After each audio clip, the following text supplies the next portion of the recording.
La nuit tombe sur l'Europe, et c'est l'heure des passeurs.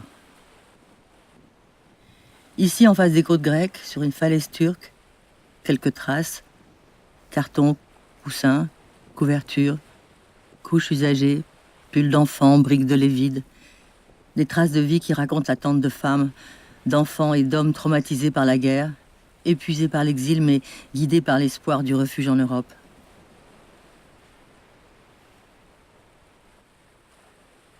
Au pied de la falaise, la mer Égée. Et en face, si proche, à moins de 7 kilomètres, la Grèce, l'Europe. Une Europe qui a fermé ses frontières, abandonnant les exilés aux dangers de la mer et des routes clandestines. La nuit tombe sur l'Europe et c'est l'heure des passeurs. Ils règnent en maître et fixent les prix de la traversée. 1 500 € par personne sur un canot pneumatique. Pour une famille avec 2 enfants, c'est 6 000 €. Je pense à Maria, syrienne, fuyant la guerre, son mari mort lors d'un bombardement. Seule avec son fils, sans argent, Maria a eu des relations sexuelles forcées avec le passeur pour payer sa traversée. L'accès à la mer se fait la nuit, au pied de la falaise, au milieu des rochers frappés par la mer démontée. Embarqués dans l'urgence, sur les frêles canots, malmenés par le ressac. À la moindre réticence, les passeurs forcent, sous la menace de leurs armes, jusqu'à des dizaines d'hommes, de femmes et d'enfants terrorisés, à s'entasser sur les raffiaux de fortune. Ils sont partis au milieu du noir pour mettre leurs enfants à l'abri en Europe. Ils ont vendu leur maison, leurs magasins, leurs voitures, ils ont tout vendu pour financer leur exil. Je pense à Saïd, qui a payé 10 000 $ pour traverser avec sa femme et ses 6 enfants. Le passeur avait garanti qu'il serait seul sur le bateau, et lorsqu'il a découvert l'embarcation bondée, Saïd a protesté. Menacé par le fusil du passeur, il a fini par embarquer. Lorsque le canot a chaviré, il est le seul à avoir survécu. Sa femme et ses enfants sont morts noyés. La nuit, dans la mer Égée. C'est peut-être à cause des faux gilets de sauvetage, vendus 10 $ pièce à Izmir. En cas de chute, ils se gorgent d'eau et font couler à pic ceux qui les portent. Combien d'enfants entraînés au fond de la mer par le poids du gilet, censé les sauver? Je pense à Kiarbar. Quand les douaniers grecs ont rejoint le bateau sur lequel ils se trouvaient, ils ont cogné sur la coque en hurlant « Go back, go back ». Ils ont cogné si fort qu'ils l'ont troué. L'eau s'est engouffrée dans les cris et les pleurs. Le bateau a fini par se retourner et 11 personnes sont mortes, dont 8 enfants. Je pense à Mohamed. Il a fui Kobané en Syrie avec sa femme et ses 2 enfants. La nuit du 1er septembre 2015, pour la 3e fois, ils ont tenté la traversée entre Bodrum et Kos. La mer semblait calme. Les passeurs avaient dit que la traversée durait 10 minutes. Mais les vagues étaient si fortes que le canot s'est renversé. Il faisait noir, tout le monde hurlait. Mohamed essayait de se cramponner au bateau, mais il se dégonflait. Ses enfants lui ont glissé des mains.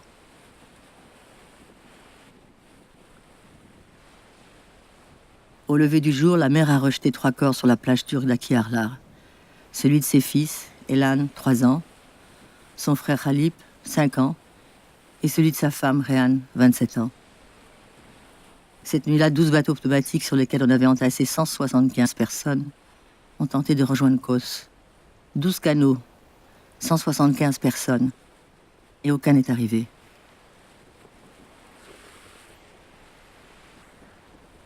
Le jour se lève sur l'Europe, des cadavres à ses portes. Plus de 5 000 personnes sont mortes en mer au cours de l'année 2016.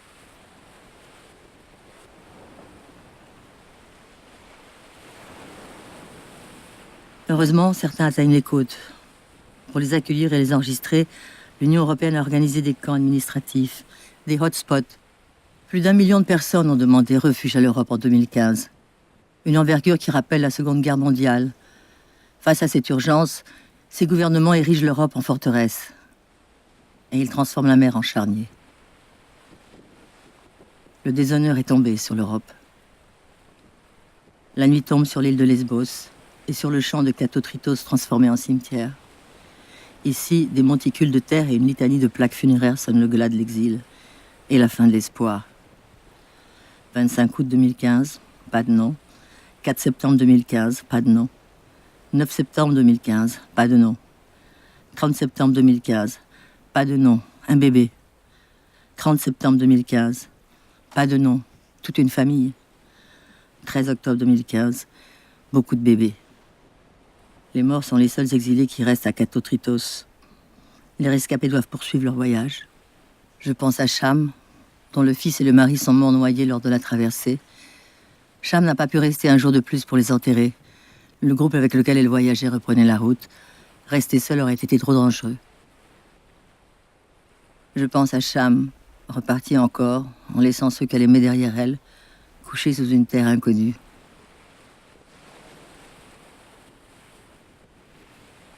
La nuit est tombée sur l'Europe, lorsqu'elle a transformé ses camps d'enregistrement en camps de rétention, lorsqu'elle a enfermé dans des prisons à ciel ouvert surpeuplées des hommes, des femmes et des enfants des semaines durant. J'entends encore les cris au travers des grillages. Guantanamo, Guantanamo, au secours, on est devenus des cadavres.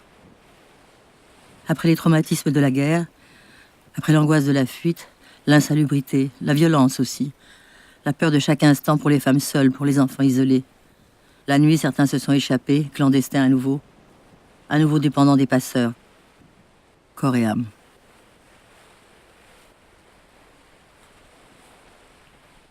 En janvier 2016, au nord de la Grèce, la frontière avec la Macédoine s'est refermée, elle aussi, condamnant la route des Balkans et laissant 46 000 enfants, femmes et hommes bloqués au milieu de l'hiver, dans des conditions sanitaires déplorables, dans la pluie et dans le froid. Je pense à ce jeune volontaire anonyme décrivant Idomeni comme un cul-de-sac synonyme de désespoir et de misère, où végètent des milliers de familles. Il les voyait jour après jour se transformer, perdre la raison, être avalés par ce camp inhumain. Il manquait de tout. Il vivait au milieu des ordures et des excréments. Il devenait parfois agressif pour un peu de nourriture, un sac de vêtements ou quelques morceaux de bois. Leur journée se résumait à satisfaire les besoins primaires, boire, manger et se chauffer, et attendre. Mais attendre quoi? La nuit est tombée sur l'Europe lorsqu'elle a laissé des enfants, voir d'autres enfants mourir de froid.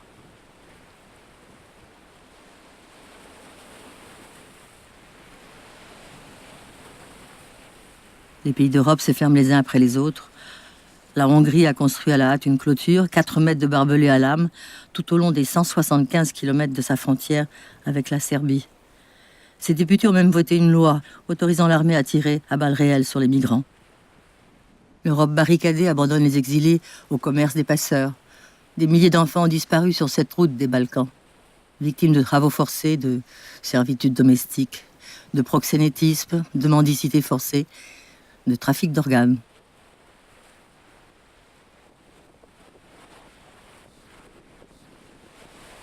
Je n'oublie pas ce camion abandonné en Autriche, au bord de l'autoroute reliant Budapest à Vienne. À l'intérieur, 71 corps en décomposition.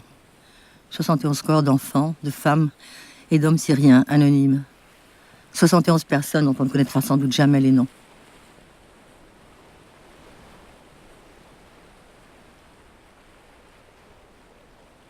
À Vintimille ou à Calais, ceux qui ont survécu à l'horreur rencontrent la violence de la police française. Je me souviens d'Amar, 26 ans, qui raconte comment 2 policiers sont entrés dans le camion où il était caché avec d'autres. Le premier a utilisé son spray lacrymogène, le second a frappé avec sa matraque. Un par un, frappé pendant 1 minute, y compris les femmes. Il frappe à l'intérieur des camions pour ne pas être filmé. Le défenseur des droits, haute autorité indépendante, liste très officiellement les manquements de la police française. Utilisation disproportionnée d'armes de force intermédiaire et de gaz lacrymogène. Harcèlement policier, violence verbale et abus de la force contre des migrants. Migrants percutés sur l'autoroute par des véhicules de police, gravement blessés. Destruction par les forces de l'ordre des caméras des bénévoles ayant servi à filmer les interventions de police. Effacement des données enregistrées. Traumatisme crânien. Fracture de la mâchoire et des mains, passage à tabac, lésions oculaires dues au gaz lacrymogène, morsure de chien, hématome sur le corps suite à des tirs de flashball. Les rapports médicaux accablent la police française. Les mieux informés empilent sur eux plusieurs manteaux épais pour atténuer les coups. Les parents stupéfaits soignent comme ils peuvent leurs enfants blessés par la police. En 2017, en plein hiver, à Paris, la police française confisquait leurs couvertures aux exilés dormant dehors pour les soustraire à la vue de tous. La nuit est tombée sur l'Europe.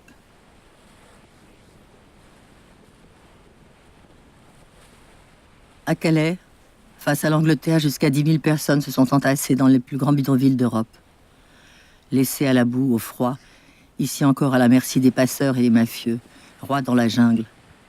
Tout, même les promesses de passage, se payent comptant ou en échange de services sexuels. Je pense à Saint Knight, arrivée toute seule à 14 ans. Pour survivre à Calais, elle devait se prostituer dans la jungle. Survivre. À 5 € la passe.